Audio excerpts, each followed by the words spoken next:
ప్రజారోగ్య పరిరక్షణే లక్ష్యంగా రాష్ట్ర ప్రభుత్వం కీలక నిర్ణయం తీసుకుంది. రాష్ట్రంలో రోజురోజుకు పెచ్చుమీరుతున్న ఆహార, ఔషధ కల్తీలపై ఉక్కుపాదం మోపేందుకు సిద్ధమైంది. ఆహార భద్రత, ఔషధ నియంత్రణ విభాగాలను విలీనం చేసి టీజీ సేఫ్ పేరిట ఏకీకృత పరిపాలన వ్యవస్థను ఏర్పాటు చేసింది.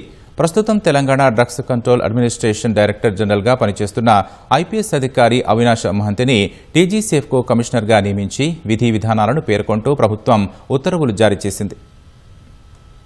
ఆరోగ్య శాఖ అధికారులు మహారాష్ట్ర, కర్ణాటక రాష్ట్రాల్లో అమలవుతున్న ఆహార భద్రత, ఔషధ నియంత్రణ సమన్వయ విధానాన్ని ఇప్పటికే పరిశీలించారు. ప్రయోగశాలలు, న్యాయపరమైన సహాయం, మానవ వనరులు, సమన్వయంతో కూడిన సమాచార వ్యవస్థల్ని ఉమ్మడిగా వినియోగించడం వల్ల ఆయా రాష్ట్రాల్లో అమలు సమర్థంగా జరుగుతున్నట్లు గుర్తించారు. ఈ నేపథ్యంలో రాష్ట్రంలోనూ ఆహార భద్రత, ఔషధాల్లో కల్తీల నియంత్రణకు ఏకీకృత నియంత్రణ విభాగాన్ని ఏర్పాటు చేయాలని ప్రభుత్వం నిర్ణయించింది.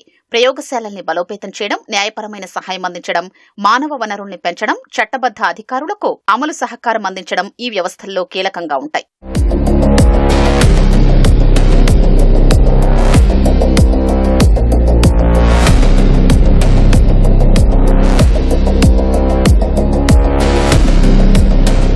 రాష్ట్ర వ్యాప్తంగా ఆహార సంబంధ వ్యాపారాలు నిర్వహించేవారు 1,72,337 మంది ఉన్నారు.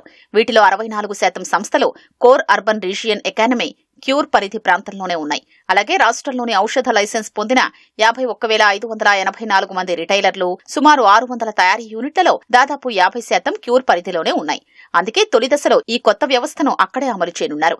వ్యాపార సంస్థల సంఖ్యకు అనుగుణంగా చట్టబద్ద అధికారులు అందుబాటులో లేకపోవడం ప్రస్తుతం సమస్యగా మారింది. ఫుడ్ ఇన్స్పెక్టర్లు, డ్రగ్స్ ఇన్స్పెక్టర్లు వేర్వేరు విభాగాల్లో ఉండడంతో సమన్వయం లోపిస్తోంది. దీంతో ప్రస్తుత ఆహార భద్రత, ఔషధ నియంత్రణ వ్యవస్థని పునర్వ్యవస్థీకరించి ఆధునికీకరించాల్సిన అవసరం ఏర్పడింది.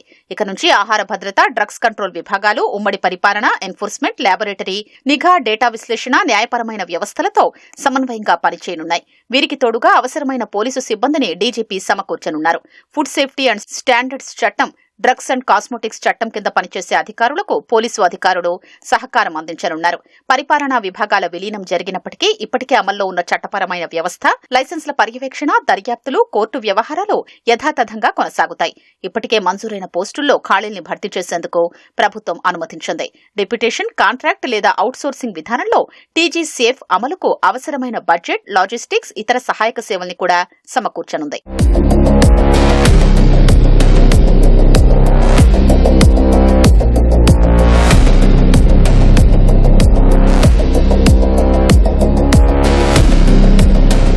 చట్టపరమైన తనిఖీలు, నమూనాల సేకరణ, అనుమతులు, ప్రాసిక్యూషన్ వంటి చర్యల్ని సంబంధిత చట్టాల ప్రకారం అర్హత కలిగిన ఫుడ్స్ లేదా డ్రగ్ అధికారులు మాత్రమే చేపడతారు. ఏదైనా ఫిర్యాదు అందినప్పుడు అది ఆహార భద్రతకు సంబంధించిందా లేదా ఔషధ నియంత్రణ సంబంధమైనదా అనే అయోమయం లేకుండా ఒకే ఫిర్యాదు కేంద్రం ఏర్పాటు చేయనున్నారు. సదరు ఫిర్యాదును సంబంధిత విభాగానికి పంపించి త్వరగా పరిష్కరించేలా వ్యవస్థను రూపొందించనున్నారు. ఆహార వ్యాపారాలు, ఔషధ సంస్థల్లో వస్తున్న మార్పులకు అనుగుణంగా నియంత్రణ వ్యవస్థను ఆధునికీకరించేందుకు రాష్ట్ర స్థాయి కమిటీని ఏర్పాటు చేయనున్నారు. ఏకీకృత వ్యవస్థ, సర్వీసుల సమన్వయం, సిబ్బంది అవసరాలు, తనిఖీలు, పరీక్షలు, న్యాయ పరిమితుల అభివృద్ధి వంటి అంశాల్ని ఈ కమిటీ పరిశీలించి సహకారం, నిఘా, డేటా విశ్లేషణ, మౌలిక వసతుల్ని కల్పిస్తుంది. జాతీయ, అంతర్జాతీయ ఉత్తమ విధానాలకు అనుగుణంగా సాంకేతిక ఆధారిత నియంత్రణ వ్యవస్థ ఏర్పాటుకు సూచనలు చేయనుంది. క్యూర్ ప్రాంతంలో టీజీ సేఫ్ అమలుతో వచ్చే ఫలితాల్ని కూడా కమిటీ సమీక్షించి రాష్ట్ర వ్యాప్తంగా ఏకీకృత ఫుడ్ అండ్ డ్రగ్ విభాగం ఏర్పాటుపై తుది సిఫార్సులు చేయనుంది. టీజీ సేఫ్ లోని ఎన్ఫోర్స్మెంట్ విభాగం ప్రధాన కార్యాచరణ విభాగంగా పనిచేయనుంది. అక్రమాలు, కల్తీ ఆహారం, నకిలీ మందులు, అక్రమంగా తయారీ, తప్పుదారి పట్టించే ప్రచారాలు, వ్యవస్థీకృత అక్రమ కార్యకలాపాలపై నిఘా పెట్టనుంది. సమాచార సేకరణ, పర్యవేక్షణ, తనిఖీలు, దాడులు, స్వాధీనం, నమూనాల సేకరణ, సమన్వయ దర్యాప్తులు చేపట్టనుంది. అవసరమైన చోట ఉత్పత్తుల్ని వెనక్కి తీసుకోవడం, ప్రజలకు హెచ్చరికలు జారీ చేయడం, కేసులు నమోదు చేయడం, పదే పదే నిబంధనలు ఉల్లంఘించే వారిపై చర్యలు తీసుకోవడం తదితరాల్ని కూడా ఈ విభాగం సమన్వయం చేస్తుంది.